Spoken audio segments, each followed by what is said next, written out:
എടുത്തോണ്ടിരുന്നപ്പോൾ അപ്പൊ ഇതിലേക്കൂടെ പോയി ഏറ്റവും ഒന്ന് പറഞ്ഞതേ ഉള്ളൂ. അപ്പോഴത്തേക്ക് രണ്ടെണ്ണവും കൂടെ ഇറങ്ങി വന്ന് അടിയായി.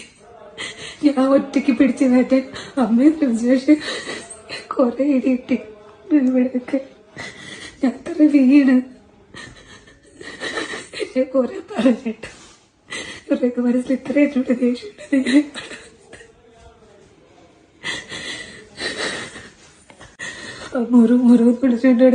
സോഷ്യൽ മീഡിയ ഫുള്ള് ഡിസ്കസ് ചെയ്യുന്ന ഒരു കാര്യം, അതായത് പ്രവീൺ പ്രണവ് എന്ന ചാനലിൽ അവർ അപ്ലോഡ് ചെയ്ത വീഡിയോ ആണ് ഇപ്പോൾ എല്ലാവരുടെയും ചർച്ചാ വിഷയം അല്ലേ. ഏകദേശം 58 ലക്ഷത്തോളം പേര് കണ്ട ഒരു വീഡിയോ ആണിത്.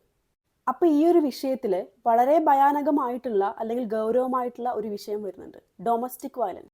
ഗർഭിണിയായിട്ടുള്ള ഒരു സ്ത്രീയോട് വീട്ടുകാർ മോശമായിട്ട് പെരുമാറുന്നു, അല്ലെങ്കിൽ നീ വന്നു കയറിയതിന് ശേഷമാണ് ഇവിടെ പ്രശ്നങ്ങൾ തുടങ്ങിയെന്ന് പറഞ്ഞ് അവരെ ടോർച്ചർ ചെയ്യുന്നു, അല്ലെങ്കിൽ അവരുടെ നിറത്തിൻ്റെ കാര്യങ്ങൾ പറഞ്ഞോ എന്തെങ്കിലുമൊക്കെ പറഞ്ഞ് അവരെ ടോർച്ചർ ചെയ്യുന്നു. അപ്പോൾ ഇതെല്ലാം ഡൊമസ്റ്റിക് വയലൻസ് അല്ലെങ്കിൽ ഗാർഹിക പീഡനത്തിൽ പെടുന്ന കാര്യങ്ങളാണ്. ഭർത്താവിൻ്റെ വീട്ടുകാർ ഇത്തരത്തിൽ നിങ്ങളെ ടോർച്ചർ ചെയ്യുന്നു, അല്ലെങ്കിൽ പലതരത്തിലുള്ള ബോഡി ഷേവിംഗ് ഉണ്ടാവുന്നുണ്ടെങ്കിൽ ഇതെല്ലാം ഗാർഹിക പീഡനത്തിൻ്റെ പരിധിയിൽ വരുന്ന ഒന്നാണെന്ന് മനസ്സിലാക്കുക.